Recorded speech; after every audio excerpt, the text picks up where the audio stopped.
झारखंड सहायक भर्ती को लेकर बहुत बड़ा अपडेट निकलकर सामने आ रहा है। जैसा कि आप सभी को पता होगा, कुछ दिन पहले आप लोगों का रिस्पॉन्स की, बिल्कुल आप सही सुन रहे हैं, आप लोगों का यहाँ पे जो रिस्पॉन्स की है वो आया हुआ था। और लगभग जो है वो 26 तारीख तक जो है 26 तारीख तक जो है आप लोगों का रिस्पॉन्स की डाउनलोड करने का कहीं ना कहीं डेट था। बिल्कुल आप सही सोच रहे हैं।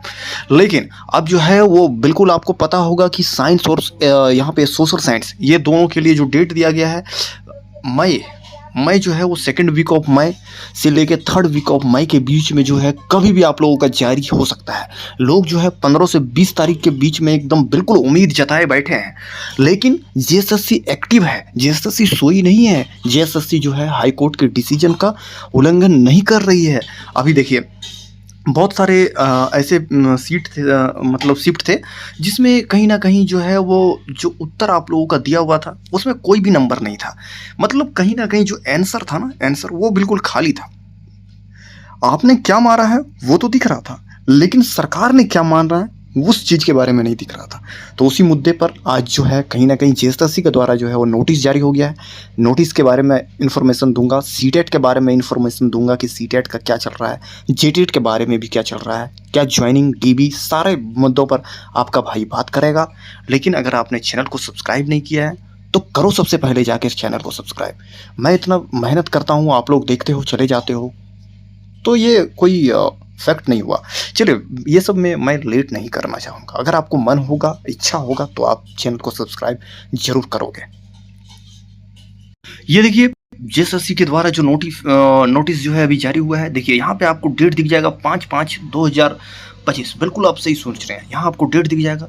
ये अगर आप पूरा पढ़ोगे ना, तो यहाँ पे ये बताया गया है कि 1 to 5 का जो पेपर 1 2 3 है, ये जो है, उसके बाद अगर आप देखोगे तो 6 to 8 का जो है 1 2 3 4, तो ये सारे सारे का जो रिस्पॉन्स की है वो इतने से इतने तारीख तक जो है आप लोगों को दे दिया गया। इसे पंच परगनिया, कुरमाली, उर्दू, ये सब को छोड़ के, तो यही ये सब लिखा हुआ है।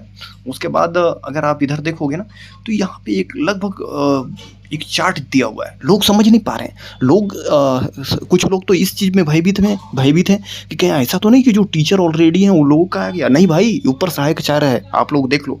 ठीक है, देखिए यहाँ पे मैं दिखाने का कोशिश करूँ तो देखिए, मैं अगर आप लोग नहीं देखने के लिए जान रहे हैं, तो इसलिए मैं थोड़ा यहाँ पे बताना चाहूँगा।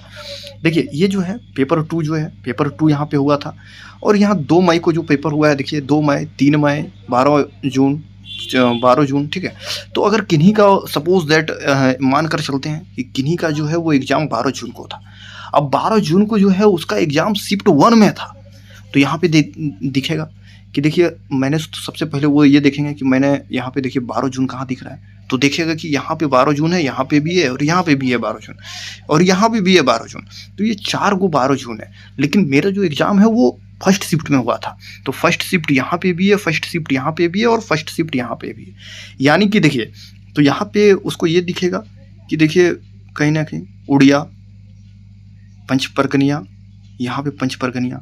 तो जिनका पंच परगनिया है वो समझ जाएंगे कि एक तो मेरा ये है और एक मेरा ये है। यानी कि हमको जो है वो 2 गो मेरा क्वेश्चन गलत था, जो कि 2 गो जो है वो नंबर हमको मिल गया है। चलिए आगे देखते हैं, आगे भी आपको दिखाने का कोशिश करेंगे ना। अब किन्हीं का मान लीजिए कि था 19 जून को, ठीक है। अब 19 जून को जो है किन्हीं का एग्ज़ाम था, देख लिए कि 19 जून जो है यहाँ से लेके यहाँ तक है 19 जून। अब ये देखेंगे कि मेरा जो था वो नागपुरी था। तो नागपुरी देख लिए कि शिफ्ट 1 में जो है वो नागपुरी है। तो यहाँ पे तो उड़िया लिखा हुआ है, तो ये तो होगा नहीं। तो 1 नंबर हमको यहाँ मिल गया। उसके बाद फिर देखेंगे, देखिए शिफ्ट 2 में इनका जीएस था, पेपर 3 है ना, देख लीजिए यहाँ पे पेपर 3। अब पेपर 3 तो सभी का था ना 19 जून में। तो 1 नंबर, 2 नंबर, तो यहाँ पे 2 नंबर मिल गया और यहाँ पे 1 नंबर मिल गया।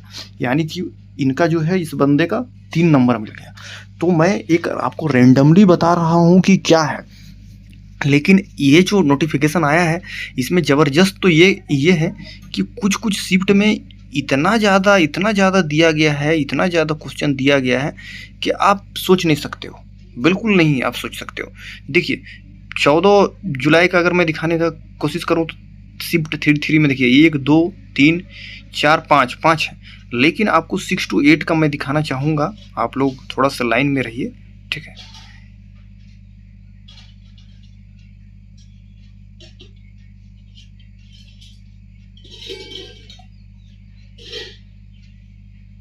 ये देखिए 22 जुलाई का देखिए यहाँ पे किनका है एग्जाम है, केमिस्ट्री, मैथ, फिजिक्स, ठीक है। Shift two shift two shift two shift two shift two, इस प्रकार से है, बहुत सारा शिफ्ट जो है यहाँ पे आपको दिखेगा। तो जिनका भी इस प्रकार जो है बहुत ज़्यादा नंबर आ रहा है, कुछ कुछ शिफ्ट में मैंने देखा, जैसे जूलॉजी जो है, ठीक है, जूलॉजी हो गया, चाहे वो आपका यहाँ पे बॉटनी हो गया, तो ये सब जो लोग भी सब्जेक्ट है ना, तो आप ये मत सोचिए कि उसके सब्जेक्ट में 17 गलत हो गया है, 17 का दे दिया है 17 नंबर, किसी में 18 दे दिया है। तो देखिए आप लोगों का यहाँ पे जो है कहीं ना कहीं नॉर्मलाइजेशन जो होगा ना, नॉर्मलाइजेशन ये बहुत अहम भूमिका निभाएगा। ये आप इस चीज़ को लिख कर ले लो। और मैं, अगर आप चाहते हैं नॉर्मलाइजेशन कैसा होता है, वो ये देखता है कि 100 स्टूडेंट का कितना आ रहा है, सबका चलो 150 से ज़्यादा आ रहा है, और अगर मैथ किन्हीं का है, फिजिक्स केमिस्ट्री है, तो किन्हीं का कम आ रहा है, इन लोग का 70 नंबर आ रहा है या 60 नंबर में ही हाईएस्ट लोग जा रहे हैं, रेशियो देखते हैं, तो उसको उतना नंबर बढ़ा देते हैं, उसको घटाते नहीं है। लेकिन आप इस चीज़ को देखोगे ना, तो वहाँ पे ये नजर आएगा कि इन लोग का बढ़ गया, उन लोग का घट गया। तो चीज़ें बहुत कुछ है, लेकिन मैं इस मुद्दे पर अभी बात नहीं करूँगा ज़्यादा। तो ये आप लोग जो भी है, आप लोग इसको देख लेना, ठीक है, जो जिस दिन भी आपका एग्ज़ाम हुआ है। बाकी आप लोगों को मैंने स्टार्टिंग से ही बोल दिया हूँ कि आप लोग जो है वो डीबी का जो है वेरिफिकेशन का इंतज़ार करें, अगर आप जेटेड कैंडिडेट हैं तो। सीटेड कैंडिडेट ये चाह रहे हैं कि हम लोगों का क्या होगा, क्या हम लोग को भी डीबी में बुलाया जाएगा या नहीं बुलाया जाएगा। देखिए ये बुलाया जाता है, नहीं बुलाया जाता है, ये तो सब कुछ जीएसएससी पे डिपेंड है। और मैं आप ही के जैसा एक साधारण सा इंसान हूँ, मैं बहुत यहाँ पे ये नहीं हूँ, 30 मार खान नहीं हूँ जो चीज़ों को बता दूँ। लेकिन बस आप लोगों को ये बताऊँगा कि आप लोग धैर्य बना कर रखिए। सीटेट से भी जो है मेरी वार्ता हुई, और सीटेट भी जो हैं वो अपने यहाँ पे काम कर रहे हैं। अगर ये 22 तारीख, बिल्कुल आप सही सुन रहे हैं, 22 मई तक अगर सीटेट वाले कुछ काम कर सकेंगे तो बिल्कुल कर लेंगे, नहीं कर सकेंगे तो ऐसे में 99 नहीं 100% आप लिख कर ले लो कि यहाँ पे जेटेड कैंडिडेट को बेनिफिट हो जाएगा। क्योंकि जेटेड कैंडिडेट जो है उनका सभी का, चाहे 1 to 5 कोई भी सब्जेक्ट का, जुलाई तक जो है ना, तो बिल्कुल जुलाई तक जो है वो इनका पूरा क्लियर हो जाने वाला है, ठीक है, क्लियर यहाँ पे हो जाएगा। तो इन लोगों को घबराना नहीं है किसी भी प्रकार से। तो जो सीटेड कैंडिडेट हैं, आप लोग देखिए कि क्या हो रहा है, आप लोगों का क्या नहीं हो रहा है। जेटेड कैंडिडेट के भी द्वारा जो है वो फंडिंग किया जा रहा है, लेकिन मुझे तो यही नहीं समझ में आ रहा है कि ये फंडिंग किस लिए है। अगर आप जेटेड कैंडिडेट हैं तो बताएं मुझे कि ये फंडिंग किस लिए है। आप लोगों का तो सब कुछ यहाँ पे क्लियर है, तो फिर वो पैसा का क्या करना है, आप ही बताइए। जो जिनका कम नंबर जेटेड वाले आ रहे हैं, आप लोग का तो ऐसे भी कुछ होना जाना है नहीं, आप लोग फंडिंग करोगे तो कुछ यहाँ पे बेनिफिट होगा नहीं। जिनका ज़्यादा नंबर है उन लोगों का तो ऐसे भी हो रहा है, ऐसे भी अब कुछ क्लियर है। तो पैसा देने से और ना देने से आप लोग का कोई रोक वोक लगा हुआ है नहीं। तो मुझे तो फंडिंग का उसका कुछ समझ में नहीं आता है। ऐसा लग रहा है कि जैसे कोई प्रॉफिट के हिसाब से तो नहीं लिया जा रहा है ये, क्योंकि उनमें साफ लिखा गया है कि किसी प्रकार का पिटिशनर का कोई खेला उला कुछ नहीं है।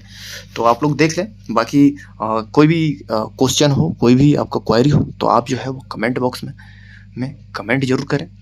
आपका भाई रिस्पॉन्स करने का कोशिश 100% करता है और करेगा भी। बाकी अंत में आप लोगों का को यही आश्वासन दूंगा कि आप लोगों को मैं ऑलरेडी ये वीडियो बना चुका हूँ कि डीबी में क्या क्या चाहिए, क्या क्या नहीं चाहिए।